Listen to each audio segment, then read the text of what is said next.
إن الحمد لله نحمده ونستعينه ونستغفره ونؤمن به ونتوكل عليه ونعوذ بالله من شرور أنفسنا ومن سيئات أعمالنا من يهده الله فلا مضل له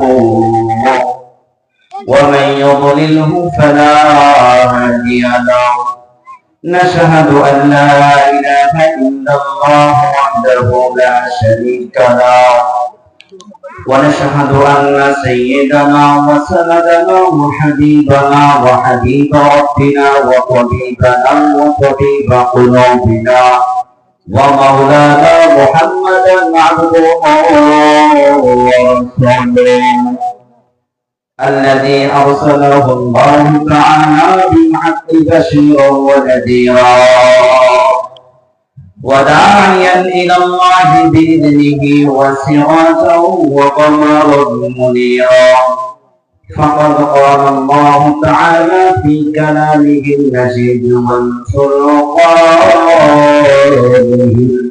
الحميد أعوذ بالله من الشيطان الرجيم بسم الله الرحمن الرحيم يا أيها الذين آمنوا لا ترفعوا أصواتكم فوق صوت النبي ولا تجهروا له بالقول كجهر بعضكم لبعض أن تحبط أعمالكم وأنتم لا تشعرون إلى الآخر آيات.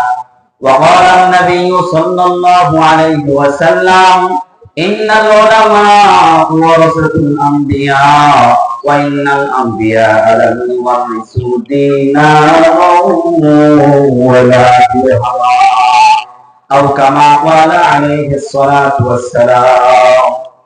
الحمد لله আল্লাহ সুবহানাহু ওয়া তাআলার বলার শুকরিয়া যে আল্লাহ তাআলা আমাদেরকে মাগরিবের নামাজ পড়ে কিছু কথা বলার শোনার তৌফিক দান করেছেন। সে আল্লাহ তাআলা শুকরিয়া জ্ঞাপন করে সকলে বলি আলহামদুলিল্লাহ। রাসূলের ফজিলত করে সকলে বলি সাল্লাল্লাহু আলাইহি ওয়াসাল্লাম। সম্মানিত উপস্থিতি, আজকের আমার আলোচনার বিষয় হলো আলিমের মর্যাদা।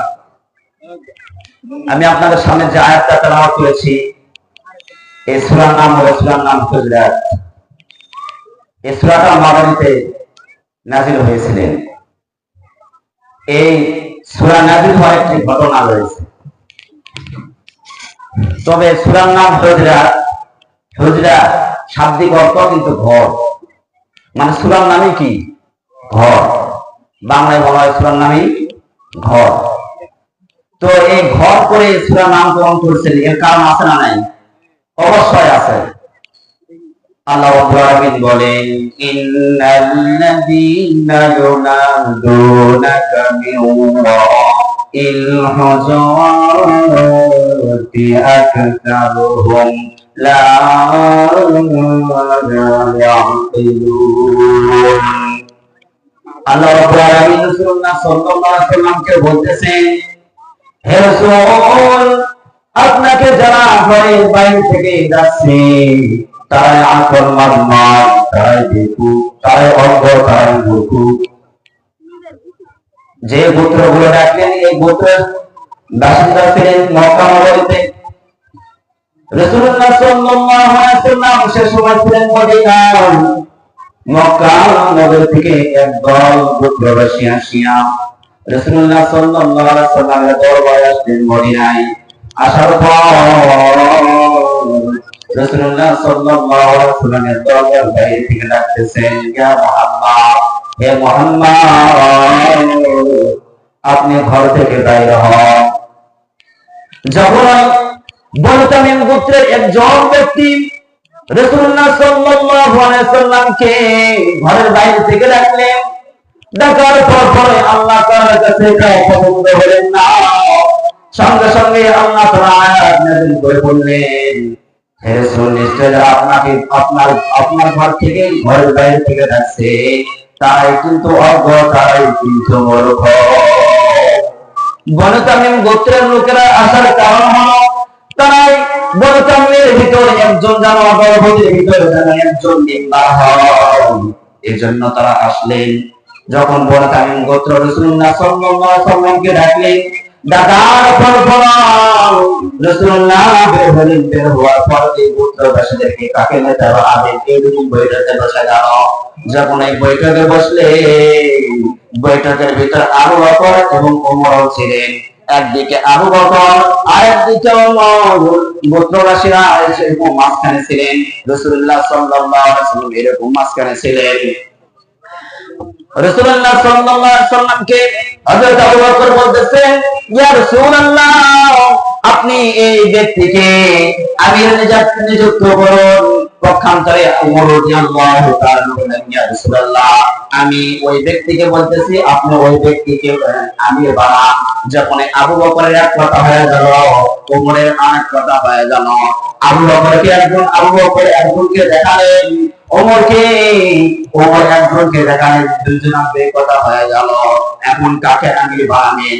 দুইজনের ভিতরে যখন এরকম কথা উচ্চাস হয়ে গেল, রাসূলুল্লাহ সাল্লাল্লাহু আলাইহি ওয়াসাল্লামের উপস্থিত থাকাকালীন যখন আবু বকর এবং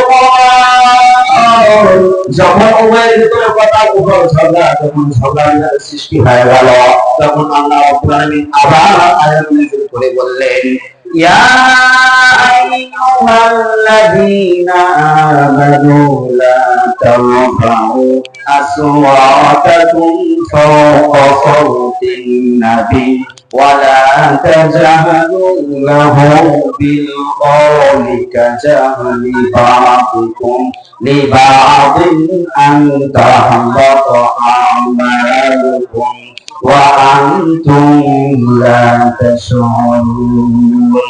সঙ্গে সঙ্গে আয়াত নাযিল হয়ে গেল। রব্বুল আলামিন বলেন, হে ঈমানদারগণেরা, তোমরা শোনো, ইয়া আইয়ুহাল্লাযীনা আমানু লা তারফাউ আসওয়াতাকুম, তোমাদের কণ্ঠকে উঁচু করিও না, ফাওকা সাওতিন নবী, নবীদের উপর তোমাদের কণ্ঠ উঁচু করিও না, লা তাজহারু লাহু বিল কওলি কাজাহরি বা'দিকুম লিবা'দ, একজন অপরজনের সাথে কথাবার্তা বললে যখন তোমরা ঝগড়া বিবাদের ন্যায় কথাবার্তা বলো, ওইরকম ঝগড়া বিবাদের ন্যায় কথাবার্তা বলিও না। যদি তোমরা রাসূলের সামনে এরকম ঝগড়া বিবাদের ন্যায় কথাবার্তা বলো, যদি তোমরা রাসূলের সামনে উচ্চ স্বরে কথাবার্তা বলো, তাহলে তোমরা স্মরণ রেখো, আনতা আমালুকুম ওয়া আনতুম লা তাশউরুন। তোমরা যখন রাসূলের সামনে উচ্চ স্বরে কথা বলবে, তখন তোমাদের যতগুলো আমল করেছো সকল আমলগুলো নষ্ট হয়ে যাবে। কি হয়ে যাবে? আমলগুলো নষ্ট হয়ে যাবে। মুফাসসিরিন কেরামগণ তিনটি সমন্বয়ে আয়াত ব্যাখ্যা করেছে। আনতা হাবাতা আমালুকুম ওয়া আনতুম লা তাশউরুন। আব্দুল্লাহ ইবনে আব্বাস রাদিয়াল্লাহু তাআলা আনহু বলেন, পূর্বে রাসূলুল্লাহ সাল্লাল্লাহু আলাইহি ওয়াসাল্লামকে যেভাবে সাহাবায়ে কেরাম সম্মান করেছেন, রাসূলকে যেভাবে সাহাবায়ে কেরাম সম্মান করেছেন, তদ্রূপ বর্তমান যারা উলামায়ে কেরাম রয়েছেন তাদেরকে পুনরায় একই ভাবে তাদেরকে তাদের সম্মান করা লাগবে। আলেমদেরকে কেন সম্মান করা লাগবে? রাসূলকে সম্মান করার কারণ আছে, তিনি তো রাহমাতুল লিল আলামিন, তিনি তো সমগ্র জাহানের জন্য রহমত। কিন্তু একজন তো রহমত, কিন্তু একজন আলিম তো রহমত নয়, সমগ্র জাহানের জন্য তো রহমত নয়। তাহলে আমরা রাসূলের ন্যায় আলেমদেরকে কেন সম্মান করব? এর দুইটি কারণ। এই দুইটি কারণ রাসূলুল্লাহ সাল্লাল্লাহু আলাইহি নম্বর কারণ, রাসূলুল্লাহ সাল্লাল্লাহু আলাইহি ওয়াসাল্লাম বলেছেন, ইন্নাল উলামা ওয়ারাসাতুল আমবিয়া ওয়া ইন্নাল আমবিয়া আলাম ইয়ারিসু দীনাহু ওয়ালা দিরহামা। রাসূলুল্লাহ সাল্লাল্লাহু আলাইহি ওয়াসাল্লাম বলেছেন, উলামায়ে কেরাম হলো নবীর ওয়ারিস। এই ওয়ারিস হলো লা দিরহাম, লা দিনার, কোন দিরহাম কোন দিনারের ওয়ারিস নয়। উলামায়ে কেরাম হলো ওয়ারিস, এর ওয়ারিস, কোন হাদিসের ওয়ারিস। তাহলে আল্লাহ রাসূল সাল্লাল্লাহু আলাইহি ওয়াসাল্লাম বলে গিয়েছেন, আব্দুল্লাহ ইবনে আব্বাস রাদিয়াল্লাহু তাআলা ব্যাখ্যা করেছেন যে রাসূলকে যেভাবে সম্মান করেছেন আলেমদেরকেও সেরকম সম্মান করা লাগবে। এটা হলো এক নাম্বার কারণ। রাসূলুল্লাহ সাল্লাল্লাহু আলাইহি ওয়াসাল্লাম দুনিয়াতে যা কিছু করে গিয়েছেন বর্তমান উলামায়ে কেরাম কিন্তু সেগুলো কাজ করে যাচ্ছেন। বলতে পারেন আমাদের কিভাবে? হযরত ইব্রাহিম নবী আমাদের রাসূল আসা দুনিয়াতে আসিয়া কি কাজ করবেন বলেও কাজ করার জন্য আমাদের ইব্রাহিম নবী দোয়া করেছিলেন, আল্লাহর কাছে বলেছিলেন রব্বানা ওয়া বা'আস ফীহিম রাসূলাম মিনহুম ইয়াতলু আলাইহিম আয়াতিকা ওয়া ইউআল্লিমুহুমুল কিতাবা ওয়াল হিকমা ইন্নাকা আনতাল আজিজুল হাকীম। হযরত ইব্রাহিম আলাইহিস সালাতু ওয়াস সালাম আল্লাহ তাআলার নিকটে দোয়া করেছিলেন, আয় আল্লাহ রব্বানা, হে আমাদের রব, ওয়াসিহি তাদের মধ্যে পাঠান রাসূল, একজন রাসূল যিনি আসিয়া চারটি কাজ করবেন। এক নাম্বার কাজ হলো ইয়াতলু আলাইহিম আয়াতিকা, কোরআন তেলাওয়াত করবেন। ইয়াতলু আলাইহিম আয়াতিকা, দুই নাম্বার কাজ করবেন ওয়া ইউআল্লিমুহুমুল কিতাব, দুই নাম্বার কাজ হলো তাই যে রাসূল আসবে সেই রাসূল আসিয়া কিতাবের শিক্ষা দিবে। তিন নাম্বার কাজ হলো হিকমা, ওই আল্লিমুল কিতাব ওয়াল হিকমা, তিন নাম্বার শিক্ষা হলো যে রাসূল আসবেন সে যেন হিকমত শিক্ষা দেয়। চার নাম্বার হলো ওয়াল যাক্কিহিম, যারা নাপাকি রয়েছেন তাদেরকে যেন পবিত্র করে। তাহলে হযরত ইব্রাহিম নবী দোয়া করেছিলেন রাসূলের নামে।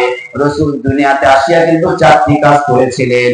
এই চারটি কাজ কিন্তু বর্তমান উলামায়ে কেরামগণ করে। উলামায়ে কেরামগণ কিন্তু কোরআন তেলাওয়াত করতে পারেন, কোরআন শিক্ষা দিতেও পারেন, হিকমত শিক্ষা দিতে পারেন। চার নাম্বার হলো যারা নাপাকি তাদেরকেও পবিত্রতা করে। ঠিক না?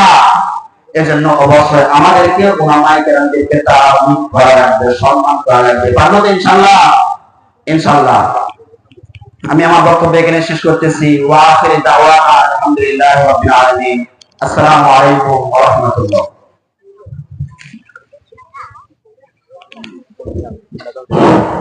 মাশাআল্লাহ, কি আলোচনা করবে? শুকরিয়া জ্ঞাপন করছি।